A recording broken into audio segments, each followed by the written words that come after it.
I want to talk about the past couple years since you were bringing that up and that what you've been doing recently.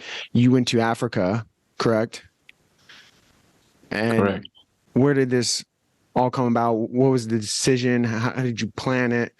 Yeah, well, I think look, like I've mentioned, that experience back when I was in my 20s was so powerful that uh on one hand it took a lot of energy from me, and it was, imagine that you got a dream, and some people don't know what they want to do or what is their dream, and that's even more challenging. But imagine that you know exactly what you want to do, and you know that this is what you're destined to do, and you know that, but still you're not doing it a year by year, and you think about it. I was thinking about it on a daily basis. I was waking up in the morning and asking myself, why am I not doing what I'm meant to do, and why I'm still here. So on one hand, it could limit your day to day, and it takes time and space in your mind, which is not good. But on the other hand, something that happened 15 years ago and still is bothering you on that scale is a good thing, because if you would give up on it, so you will let go. And the fact that I didn't let go actually was controversial. It actually gave me hope on the other hand. So I was frustrated that nothing is happening all these years, but at the same time, because it was still bothering me on a daily basis, it gave me hope that it's going to happen. It's going to happen. And it came about to the fact that I was sent home on leave without pay, and suddenly you have the opportunity to look at your life from outside and ask yourself, where is it going? What are you doing? And I think these two elements together, they started this chain reaction that, okay, it's scary. You're going to leave everything, your life, your friends, your job, to make a living, and you're going to fulfill your dream. But if, I started to do little steps that created momentum, and then suddenly this fear and anxiety of what will happen and what people saying, suddenly it takes less and less space. You give it its respect, but you are now gaining momentum towards what you wanted to do for 15 years. And this is how I find myself in the no return point, when I go to my CEO at the office and I tell him, boss, it's over. Mhm. I'm leaving. So what it was a process then. It wasn't like one day you woke up and decided, let's do this. Yeah, absolutely. It was a process. It was something that I've been thinking about it for years, but for many reasons, I didn't have the guts to do it, because of expectations from you, what you're supposed to do, because you're going here into the unknown, Mhm. because, you know, um, you have safety, you have a salary, you have comfortable life. This is the exact opposite from getting out of your comfort zone, trying to grow and fulfill yourself. It always contradicts the fact that you have the rational and the emotion, and the heart tells you something, but the mind is telling you no, Was stay it here, you're not going anywhere. was it the pandemic then that really put Yeah, it the over? pandemic helped it a lot, because I was just sitting and I was just asking myself, okay, what's going to happen in 2 years' time, in 5 years' time? You know, when you grow up, I don't know if you feel it. It's not a cliche. It's true. When you grow up, time goes by much faster, you Yeah. know? I was just talking about that with a friend the other day. I was like, when you're young, the days last forever. As you get older, a blink of an eye, the day's already over. And it was just interesting because I had a conversation with a friend just yesterday about this, about how if you really want to do anything, you better do it now, because 10 years will be past, 20 years. And like you said, 80 years old, and then you'll be too old to do anything. So, Absolutely. And time is against us, as well as, even when I reach my 60s, which is going to be nothing, what, in less than 20 years, you are going to be physically much more limited to do things that now you might be able to do. And then you go 70s, 80s. So yeah, that's the point is that, hey, it's never too late. You just go do it. And I applied for the Global Mercy, the biggest humanitarian ship in the world in Africa, to volunteer there. I didn't know if I would be accepted or not. That was my only, thing I knew about, and still I didn't know if I'm accepted or not. And I knew 2 missionaries in Congo. That's it. So, in a way, I knew what I want to do.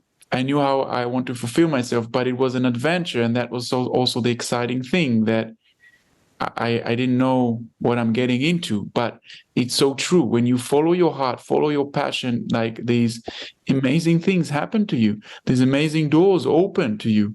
I remember just 3 days before I leave, I meet a good friend of mine, had his first son, and he brought a few friends, childhood friends, to the ceremony, and people heard about it. And like, I have a friend from school who is telling me, what are you, what? You're going to, okay, let's say you land now in Africa, okay, what do you do? Where do you go?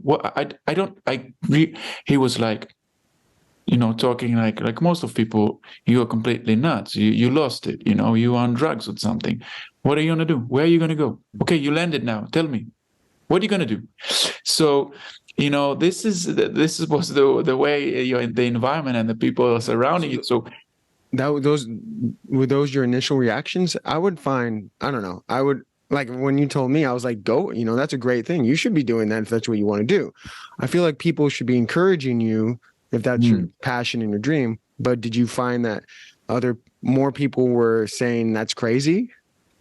There were really very few. That's why, like, when I was talking to you, some people, when they are on the same frequency, it's amazing and it's when it happens, it's amazing. But, I can count, 3, 4, 5 people like that. Most of the people from my workplace, most of the people, family, even close family, they looked at, what is he doing? Although with time, it completely has changed, because they understood, this guy is happy. He's fulfilling his dream. He's like, they became jealous. In the beginning, they looked at you are strange. And at the end, they looked at, wow, I wish I could do what he was doing, actually. Well, it's an interesting point, because you have an idea, right?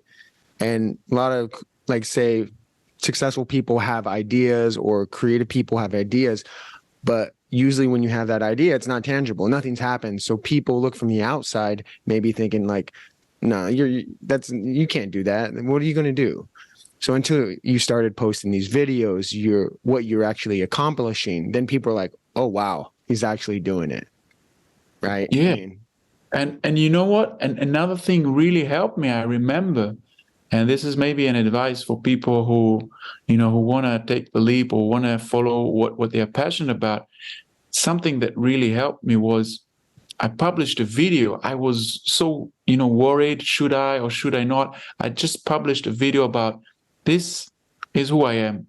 This is my life from 2007. This is what I did until now.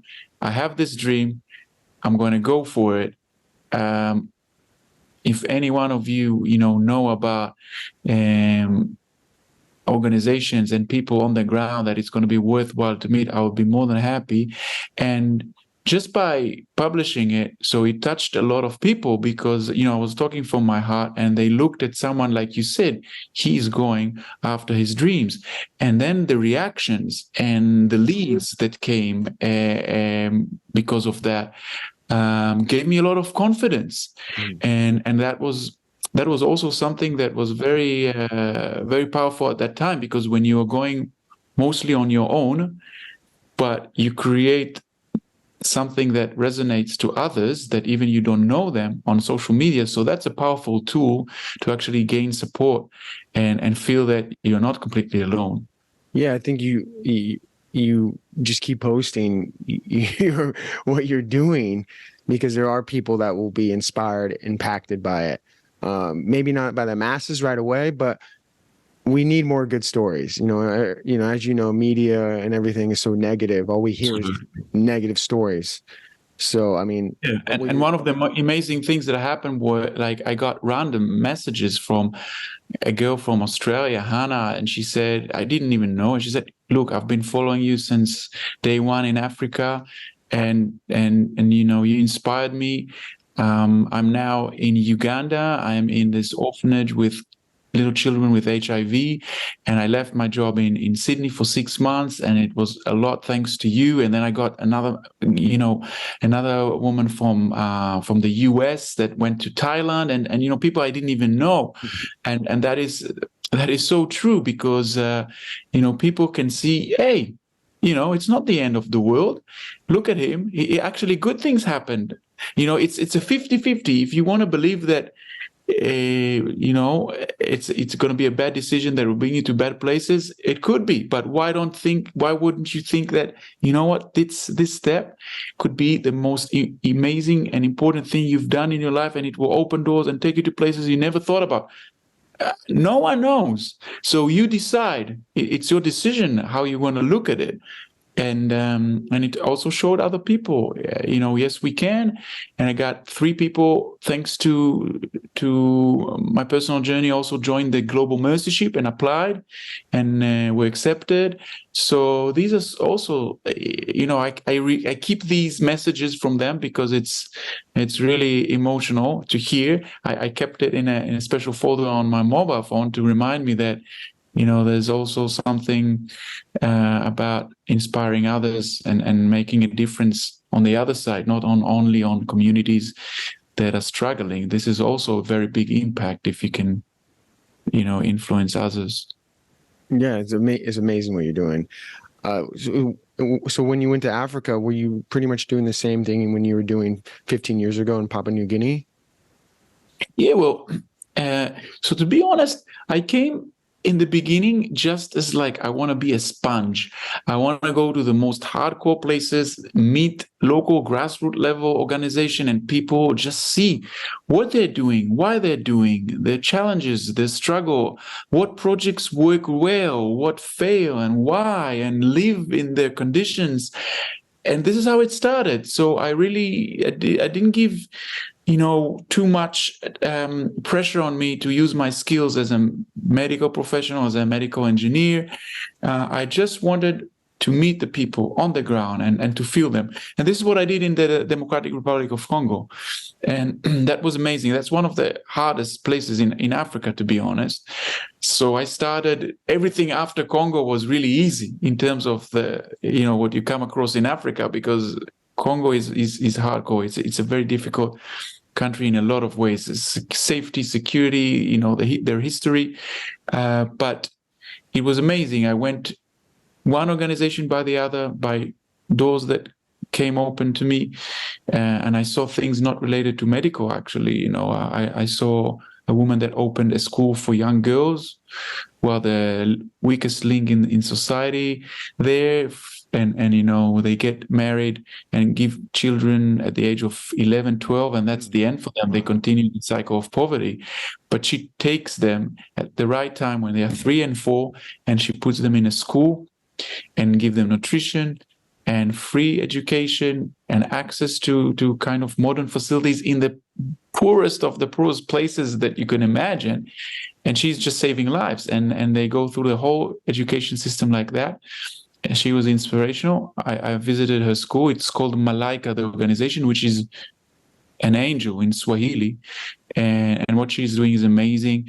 I went to see 2 brothers, one doctor and another, his younger brother is a lawyer. And they are respected. They have professions in East Congo, and they decided to start a clinic whereby the doctor treats women who were abused physically and sexually. It's one of the biggest problems in the world. It's called the capital, the rape capital of the world, that specifically in the eastern part. So the doctor treats them, and then he sends them to his lawyer, to his brother, and the brother fights for them in the courts, and also educates and empower them about basic human rights and what they are allowed and what the men not supposed to do, and how they can fight and stand on their rights, which was inspiring because these people, they don't forget where they came from. And even though they established themselves, they decided, I'm going to define success not in the way society says that I'm supposed to be, a respected profession. No, I'm going to help as many women in those remote villages, in poverty, as many women as possible. And that was truly inspirational. And projects in agriculture. I went into the bushland in the jungles of Congo, places that no one will ever go there as a tourist. But with the locals, I felt very safe. And, what really touched my heart was the fact that they saw a white man from Israel. They're Christians. They pray for Israel. And suddenly they pray for Israel before they pray for themselves. And suddenly, into this remote jungle in the middle of nowhere comes a man from Israel. So for them, it was like, my nickname was the little brother of cheeses. Yeah, I even have a big bird and everything. But for them, it was a big thing because someone cared. Someone came all the way from Israel, and just because I cared for them, it really touched their heart. And it was important for me also to make sure that hope is very fragile there. So, if they think that now the Messiah is here, it could be actually dangerous. So I told them, I'm here. I'm here to hear your struggles. I'm here to be your ambassador. And I promise that this is what I'll do. And I hope with God that things would become better for you. So over there, if there's no hope, you have kids that are going to get machine guns and fight wars that do not belong to them. And that was the first part. And the second part, I decided, okay, I'm ready now to start and use also my skills and make some impact. And then I shifted to Rwanda and Tanzania and Uganda. And over there, I was able, thankfully, also to do things that I felt like, wow, I'm using my set of skills and experience, and I'm part of something big that is changing lives of people. And that was amazing. That was the other half of my journey. What were some of the things you were promising you'd make changes? Well, in Tanzania, I joined an organization from Australia called FreeO2, and they have a quite a simple but smart technological solution that allows to have ongoing access to oxygen in remote places where you have oxygen concentrators. Usually they use electricity, but places where you don't have much electricity, it's the number one cause of death for children under 5 who are suffering from pneumonia with difficulty to breathe. And having access to oxygen is just a matter, if you have access, you will survive. If you don't have oxygen, you die. And they did an amazing thing. They started to install these systems in those remote places and saving lives. I just got the statistics for 2022. 297 kids were treated, and kids that probably will not make it out of 2,000 that were treated in general, about 300 people. It's a lot. And this brings me again to the fact that when you do something like that, and you know that you install the system with local people, that you empower them to install it, and you train the nurses how to treat the patients with the system, with the oxygen, and you leave that village knowing that this year tens of children, and over the years hundreds, will be alive thanks to that. How can you compare it with the job I had before? And you know what? No matter how much you pay me, get me a nice car, give me a huge salary, nothing can compare to the feeling that you are part of an organization of people, amazing people on the ground that are making a huge impact. So that was just, a euphoric feeling. The first system that I installed in Uganda, and then in Tanzania with the local people, we started to put in place in 12 health centers as well. And then I moved on to do a pilot with a Spanish foundation that uses 3D printers to print prosthetic arms to children without upper limbs. And I told them, hey, I've been following you on Instagram. You're amazing. Why do you don't do anything here in Tanzania? And they basically said, we don't know anyone on the ground that needs our help. We have no one, no connection. And I said, hey, I'm going now. I'm running in between all these tens, health centers in the most remote places in Tanzania. I would easily find people, and with one phone call, I got 2 kids, and I said, let's do a pilot. And I started, measuring them, getting them a story, and I sent them all the information. And they are a social business. They are doing custom-made prosthetic arms and providing it at no cost. And that was just incredible. So when I meet people like that who inspire me, I decided, you know what? I want to go to Madrid, to Spain, to see these guys, to see what makes them do that and why, and at the same time see the facilities and get the prosthetic arms with me. And it was amazing to meet them. At the end of the day, people who have choices to make, and they decide to do this and start a foundation, and again, they can get really good money. But, one of the girls there, Sophia, she tells me, yeah, I can get much more money elsewhere. But the fact that with what I'm doing here, I'm changing lives of little children, for me, it's priceless. And to hear that was just amazing. And I then flew back to Tanzania to give it to these 2 kids. And you see that not only it changes the way of they're able now to function, to ride a bicycle, to grab things, but it changes their soul, because suddenly for the first time they feel more equal, more belong. Their kids are accepting them in a different way. To be a kid in Africa is a challenge as it is. Imagine if you are disabled. And that was just an amazing experience. And I'll give you a scoop here, because no one knows it yet. But I'm actually collaborating with them now on a bigger scale project. And I'll be heading in 1 week back to Tanzania, to those remote villages, to start and set up a database of tens and hundreds of people with need. And the idea is to train local people. So I will not need to leave my surrounding here, but local people will have the know-how to design, to print, and to reach those children and individuals who need it. So this is something really exciting that happened just in the past 2-3 months, and I'll be heading for 2 weeks really soon. So everyone who watches this must come on my social media and check it out. I'll be just showing you how it's like on the ground to start something that could be huge. I believe it's going to be huge, has huge potential, and this is something I'm very excited about. And I really look forward for that specific project. Yeah. So this is at the moment, this is the next chapter in your next part of your life, I guess, right now, as of right now, this project. Yeah. For me, it was important that this sabbatical year will have continuation. So it will put me in the path where I do what I love.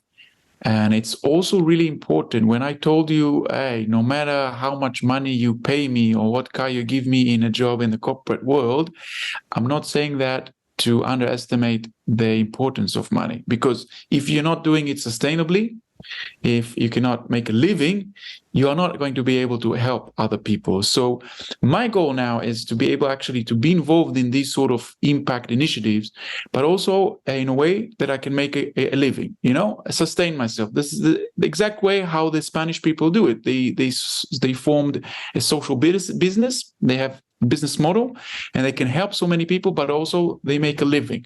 And I think that if I'll be able to showcase that from someone who was in the corporate and the private sector, and now is showing how you can actually live, a bit more modest, but with much more purpose, I hope that this will inspire other people to think beyond the fact that, I want to have these conditions and this salary and this car, and start to think,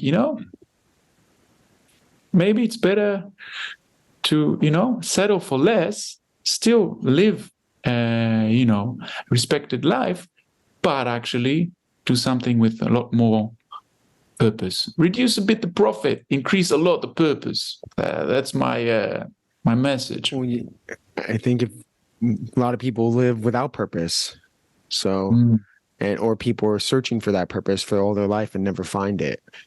So, I mean, I think just doing as little as being involved with your community could be something people could do, right? Would you recommend? Yeah, and what is important for me to say is that I don't want to be judgmental or anything like that.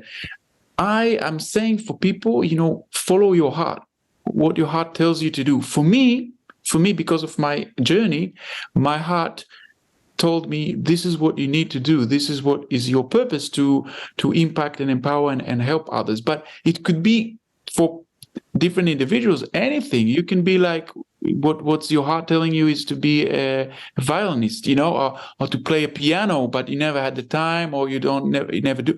So I think that if people, first of all, they look inside and what they're passionate about and what their heart tells them to do, and then when they do it, they're going to be much happier and much more satisfied. And then suddenly the people around them are going to be happier. And then I am sure that they'll find a way that with what they love to also impact others and help others. So, I mean, this is something that is important. I'm not here to say, if you're not leaving everything and going to help these people, you're not good. No. I'm just saying this is what my heart. My case study is when I followed my heart, amazing things happen. Each one has his own journey, his own heart. And I'm sure if you connect back to it, also good things will happen for others as a result of it. Yeah. And you're also not saying like you just need to pack up and go to Africa and and not everyone can do it. I understand that some people they have responsibilities, liabilities, family, and mortgage and all of that. But I'm trying to say that don't give up on. By the end of the day, it's not just about the numbers and chasing, the money to have a better standard of living. Sometimes you have to think about, okay, what price am I paying, which is not going to be, you cannot translate it to numbers, to money, but what price am I paying when I'm not happy, when I'm not doing what I love? How does that reflect on my children that I bring up, on my relationship with my wife? So these things, you need to think about it. And I think you can do it in a much smaller scale. Yeah. It doesn't have to be so drastic, but anyone, by the end of the day, it connects back to the heart and also to the child inside of you, the things that make you happy like a child, and all these things. We forget about them because of life is too bigger than us and reality, and chasing something we don't know what we're chasing, and then time goes by and it's gone. And what is your vision over the next 10 years? If you were looking forward in time, what would you like to accomplish more, or like to see that change? I mean, obviously you won't know where you're going to be, but I'm sure you have an idea now. More. Yeah, I definitely want to continue to get inspired by what people are doing, and organizations and individuals like what I'm doing now with the Spanish Foundation, and promote more initiatives like that. That are actually benefiting poor and forgotten communities and empowering them. But at the same time, I really see a huge opportunity in also trying to increase awareness, and exactly what we were talking about for people on the other side of the world, in the Western world, to show opportunities how you can add some purpose to your life, as a company, as an individual, as a family. What an amazing way to bring up your children when you teach them or you get them involved in something like that, it puts everything in proportion. Our society, we have so many advancements in health technology. There's so much that we can get here, but we went so much backwards in terms of appreciating the small things, happiness, what makes us happy. So we still got a long way to go, and the people in Africa can teach us so much about it, and they're so much advanced in that aspect. So I think that in different ways, get corporate world, private sector, individuals, family, communities involved in these sort of activities that are benefiting and with a purpose for others. I think this is a huge potential, because me as an individual, I have a limited amount of support or help I can give to someone. In this year, I can quantify how many people I've helped and what impact it was made. But imagine if you start a movement, and in this movement, you got companies, you got individuals, you got people, you got students, academy, everyone putting half an hour, and if it's a movement, if it's masses of people, so the positive impact is exponential.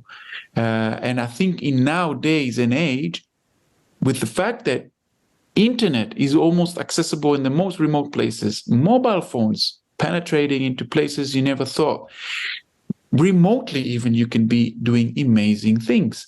I was working in ophthalmology in the medical device sector. I met this girl. Her mother died from HIV. A guy from church adopted her, and she had a very, very bad infection in her eye.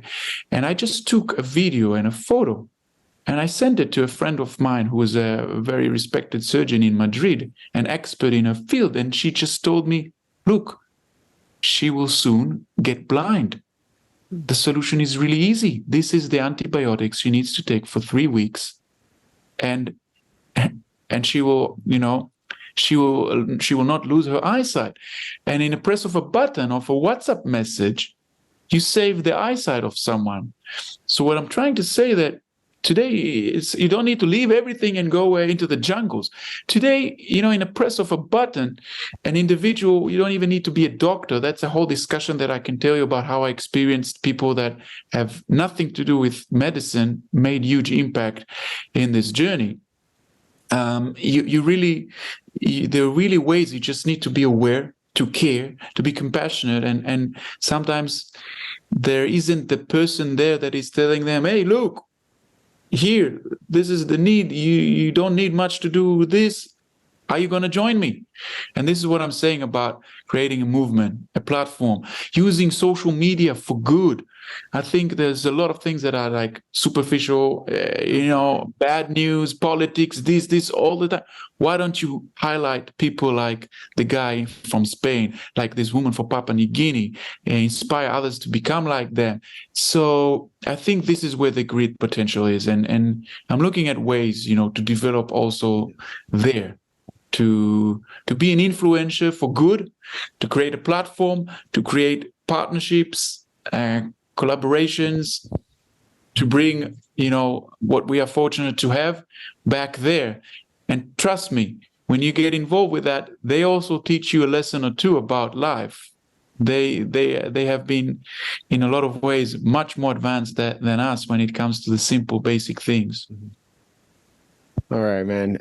Thank you for your time. I could go on and listen to you more and get more in depth, but we'll have to do this again, definitely, and touch base down the road and catch up with you. But absolutely, I really appreciate you sitting down with me, telling your story. You're doing amazing work, and everything you're doing, I love, and I love you. I appreciate you. Thank you.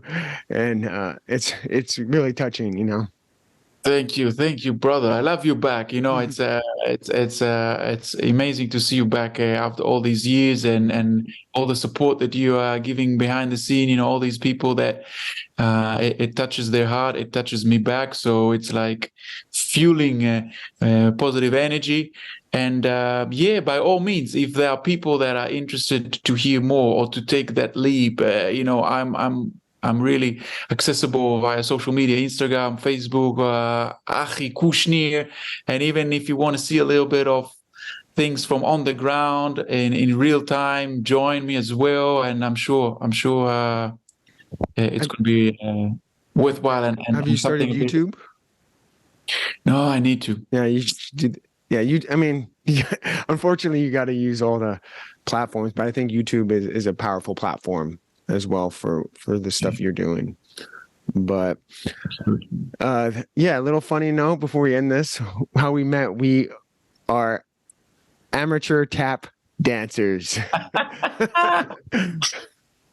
This is what has brought us together, and here we are 18 years later because of that tap 101 class at ASU. Who would have thought, huh? Yeah, and now I see the moves continued into the villages. Yeah, into the African kind of tribal African style. I still have the basics from then. Yes. Did you keep your shoes? No, they're lost somehow. Yeah, I think I got rid of mine. I should have just kept them as a nostalgic. I started practicing again. Somewhere in Australia, I couldn't bring all my stuff from Australia to Israel. Oh, but you have them somewhere. Yeah. Oh, okay. All right. Back in the days. Thank you so much. All right, it's been a pleasure. Thank you for everything, and big hug from here. Yeah, likewise. Thank you. Tasty Tuesdays!